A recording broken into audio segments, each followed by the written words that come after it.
The annual office party was always a mix of forced laughter, watered-down drinks, and the kind of small talk that never made it past Monday morning. I usually dreaded going, but this year my wife insisted we attend together. She said it would be good for networking, and a chance to meet the people who made her work so stressful.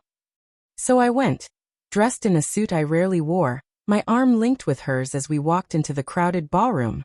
The chandeliers sparkled overhead, the DJ kept the music light, and the smell of champagne lingered in the air. At first, it was fine. People smiled politely, shook my hand, and told me how lucky I was to be married to Claire, who was apparently the heart and soul of the office. But the night took a sharp turn when one of her coworkers, a tall, cocky man named Derek, decided to make me his entertainment. I noticed it first in the way he looked at Claire, his eyes lingering too long, his grin too familiar. He leaned against the bar, close enough to whisper in her ear, and I saw her shift uncomfortably. She laughed politely, but her eyes kept darting toward me, silently asking if I noticed. I did. When I walked over to join them, Derek's grin widened, like he had found a new toy. "So," he said, looking me up and down, "you're the famous husband. Claire's told us so much about you." There was a challenge in his tone, a cocky tilt of his head. He leaned closer to my wife, his arm brushing hers as he continued. "I have to admit, I didn't believe half of it. I mean, a woman like her? Settling down." A few people nearby chuckled awkwardly, sensing tension but too curious to look away. My wife's cheeks flushed red.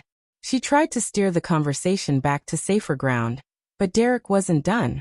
He smirked, lifted his glass, and said loud enough for everyone around to hear, "If you ever get tired of the married life, Claire, you know where to find me." The laughter that followed wasn't cruel, but it was enough to humiliate her. I saw the way she stiffened, her hands trembling slightly, her pride shrinking in the face of his mockery.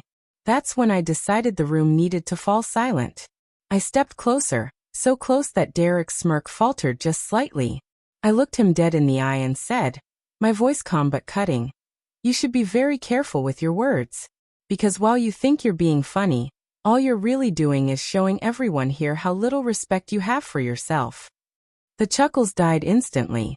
Derek blinked, caught off guard, but I didn't give him the chance to recover. You see, flirting with another man's wife doesn't make you confident, it makes you desperate. And trying to embarrass her in front of her husband doesn't make you bold. It makes you pathetic. The silence deepened. Glasses hovered in midair. Even the music seemed to fade into the background. I placed a hand gently on Claire's shoulder, not possessively, but protectively. My wife doesn't need to defend herself from this kind of nonsense. She's here because she earned her place in this company. You've just reminded everyone that no matter how sharp your suit is, you'll always be the kind of man who mistakes disrespect for charm. Derek's jaw tightened. His smirk vanished completely. Around us, people exchanged uneasy glances, but none dared to laugh now. I straightened my tie, smiled faintly and added, "If you want to impress people, try doing it with your work, not with your cheap lines." For a heartbeat, the room was utterly still. Then, like a ripple, whispers spread, but no one spoke above a murmur. The spotlight had shifted, and Derek was no longer the joker. He was the fool. Claire's hand slipped into mine, her grip firm, her eyes glistening with gratitude. She didn't need to say anything. I could feel her pride in the way she held on. Derek muttered something under his breath and stepped away, retreating into the crowd, his shoulders tense. The silence he left behind was filled with the weight of my words. And for the rest of the night, no one dared cross that line again. Later, as we left the party, Claire squeezed my hand and whispered, "You didn't have to do that." I glanced at her, the city lights reflecting in her eyes.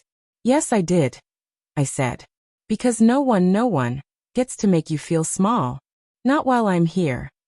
She smiled then, soft and genuine, the kind of smile that made everything worth it. And as we walked into the night, I knew one thing for certain. Sometimes silence isn't broken by anger. It's broken by truth spoken at the right time, with the right weight. And that night, my reaction had left the room silent.